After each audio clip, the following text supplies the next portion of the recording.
आपको सांस लेने में परेशानी और सीने में तेज दर्द होगा। आपकी चखने और सूंघने की इंद्रियां काम नहीं करेंगी और आपकी सांसें ऐसी चल रही होंगी जैसे आप अभी अभी किसी 3 मंजिला इमारत की सीढ़ियां चढ़कर आए हों। ये लक्षण बताते हैं कि अब आपको अपने स्थानीय अस्पताल के आपातकालीन विभाग में जाने की जरूरत है। आपका इलाज कैसे होगा? आपको वेंटिलेटर पर कब रखा जाएगा? और कैसे आप पूरी तरह से स्वस्थ होने के बावजूद भी कोरोना के एक भयानक केस के शिकार हो सकते हैं। आप देख रहे हैं क्या हो अगर, और यह है क्या हो अगर आप कोरोना की वजह से अस्पताल में भर्ती हो जाएं। जल्दी करने से पहले अपने डॉक्टर को कॉल करें या अस्पताल जाकर अपने लक्षण बयान करें। आपको ऐसा इसलिए कर लेना चाहिए क्योंकि यह भी हो सकता है कि आपके स्थानीय आपातकालीन विभाग में ज्यादा लोगों के लिए बेड की सुविधा ना हो और आपको दूसरे अस्पताल में ले जाए जाने की जरूरत हो सकती है। या हो सकता है कि आपके लक्षणों को इतना गंभीर ना समझा जाए कि उसके लिए अस्पताल की जरूरत हो। तो बेहतर यही होगा कि एक बार फोन पर जानकारी ले लें। लेकिन एक बार भर्ती होने पर नर्स आपकी कोरोना की जांच करेंगी। ज्यादातर मरीजों के खून के नमूने लेने के बाद उनकी कई जांचें की जाएंगी। इसके बाद डॉक्टर आपके फेफड़ों की आवाज सुनेंगे और फिंगर मॉनिटर के जरिए ये देखेंगे कि शरीर में ऑक्सीजन का स्तर कितना है। ये क्यों किया जाता है? क्योंकि अगर आपको कोविड-19 की गंभीर समस्या हो चुकी है तो शरीर में ऑक्सीजन कम होने लगेगी। चूंकि इससे आपके अहम अंगों को जानलेवा खतरे हो सकते हैं, इसलिए आपको 2 पतली नलियों के जरिए ऑक्सीजन दी जाएगी। ये नलियां या तो सीधी या मास्क के जरिए आपकी नाक तक जाती हैं। इसके बाद आपके सीने का एक्सरे या सीटी स्कैन किया जाएगा ताकि डॉक्टरों को इसकी जानकारी मिल जाए कि आपके फेफड़ों के किन हिस्सों में जलन की समस्या है। एक सीटी स्कैन या कंप्यूटराइज्ड एक्सियल टोमोग्राफी एक ऐसी जांच है जिसमें एक्सरे और कंप्यूटरों के जरिए बगैर किसी दर्द के आपके शरीर की क्रॉस सेक्शनल छवि मिलती है।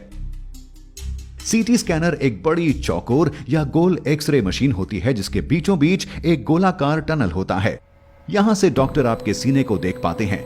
आपके सीटी स्कैन के दौरान आपको एक टेबल पर लिटाया जाता है। ये टेबल धीरे धीरे टनल से गुजरती है। गैंट्री नाम की एक बड़ी रिंग आपके शरीर के इर्द गिर्द घूमती है। इसमें एक ऐसी ट्यूब होती है जिससे एक्सरे किरणें निकलती हैं और एक डिटेक्टर जिससे शरीर में रेडिएशन का पता लगाया जाता है।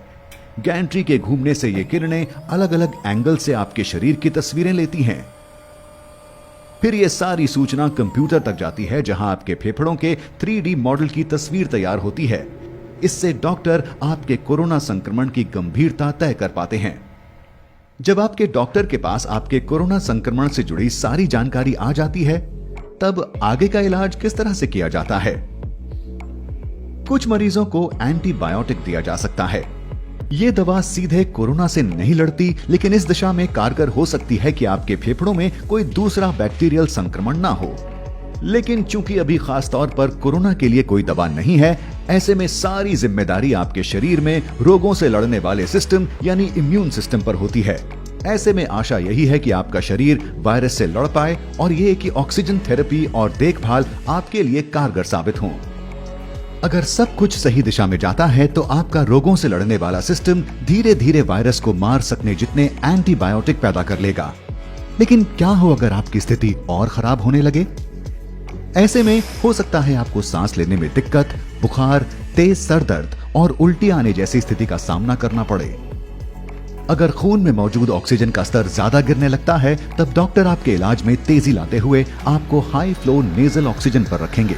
इसका मतलब ये हुआ कि एक मशीन आपके शरीर के तापमान के अनुसार साफ हवा को आपकी नाक में धकेल रही होगी। ऐसे में आपको 100% तक की कॉन्सेंट्रेशन में हर मिनट 60 लीटर जितनी ऑक्सीजन दी जा सकती है। हालांकि इसको लेकर एक चिंता यह भी है कि ऐसा करने से वायरस हवा में घुल सकता है और आसपास मौजूद मरीजों, कर्मचारियों या दूसरे लोगों को संक्रमित कर सकता है। इस खतरे से बचने के लिए कुछ अस्पतालों में नेगेटिव दबाव वाले कमरे होते हैं। ये अलग थलग बनाए गए ऐसे कमरे होते हैं जो एक खास तरह के वेंटिलेशन सिस्टम से लैस होते हैं। यहाँ की हवा उल्टे दबाव के चलते कमरे से बाहर नहीं जाती। इस हवा को यहाँ से एक फिल्टर सिस्टम के जरिए बाहर कर दिया जाता है। अफसोस इस बात का है कि हर अस्पताल में ऐसे कमरों की सुविधा नहीं होती। अगर हाई फ्लो नेजल ऑक्सीजन का तरीका काम नहीं करता, तब डॉक्टर आपकी जान बचाने की आखिरी कोशिश करते हुए आपको मैकेनिकल वेंटिलेशन पर रखेंगे। आपको आईवी के जरिए दवाइयां दी जाएंगी।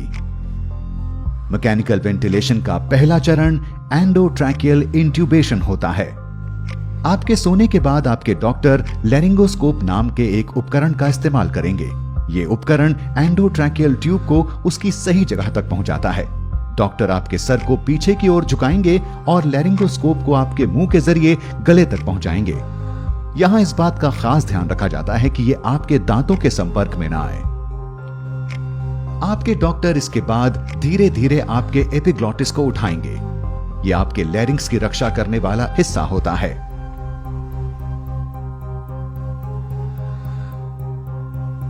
एक बार ये ट्यूब अपनी जगह पहुंच जाए, फिर डॉक्टर एक छोटा गुब्बारे जैसा आकार ट्यूब के इर्द गिर्द बना देंगे ताकि ये अपनी जगह से ना हिले। इसके बाद वो लैरिंगोस्कोप को हटाएंगे और ट्यूब को आपके मुंह के कोने में चिपका देंगे।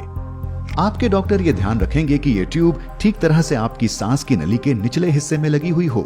ये करने के लिए आपके फेफड़ों को एक खास बैग की मदद से फुलाया जाएगा और फेफड़ों की दोनों ओर से आने वाली सांस की आवाज को सुना जाएगा। अगर ट्यूब बहुत नीचे है तो दोनों फेफड़ों में एक समान हवा नहीं जाएगी।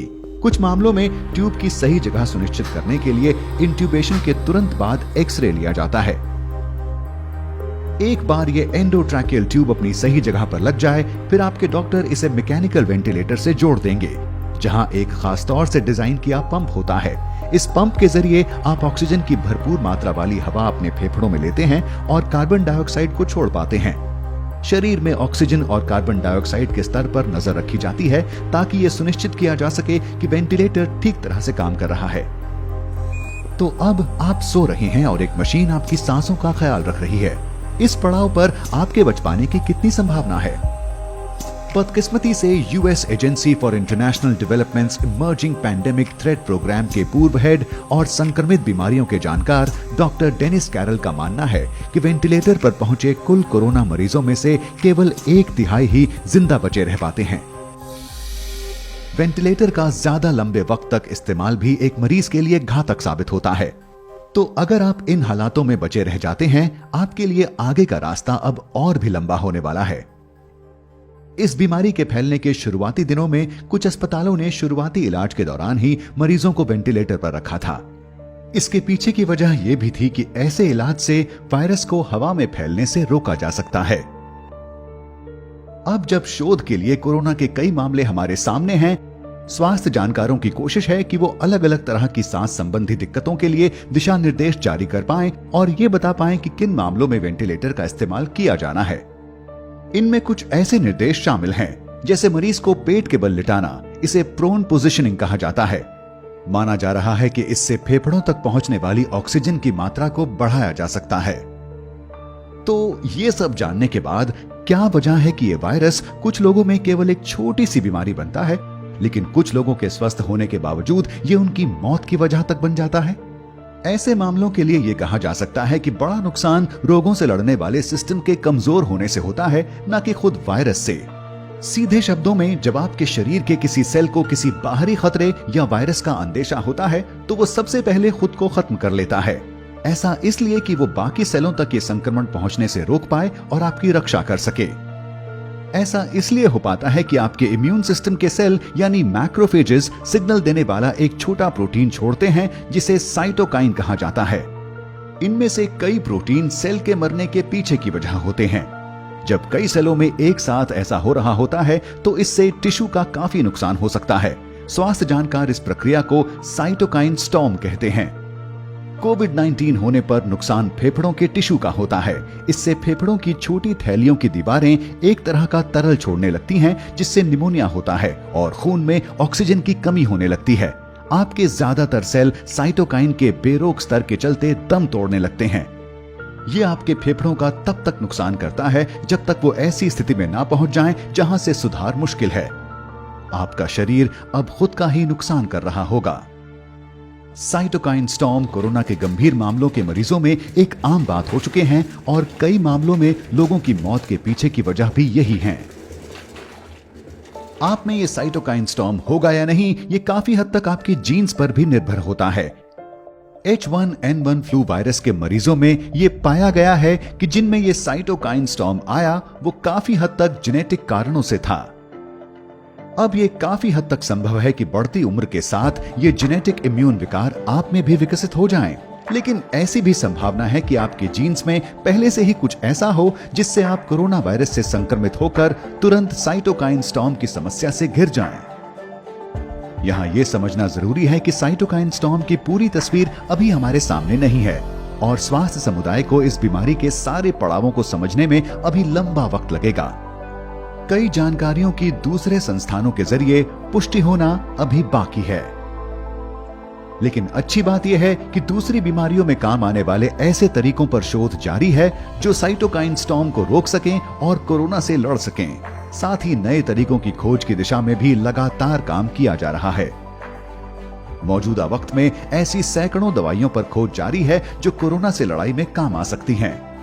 तो अगर आप इतने खुशकिस्मत हैं कि इस सब के बाद भी बचे रह सकें, तब आपको वेंटिलेटर से छुट्टी मिल सकती है।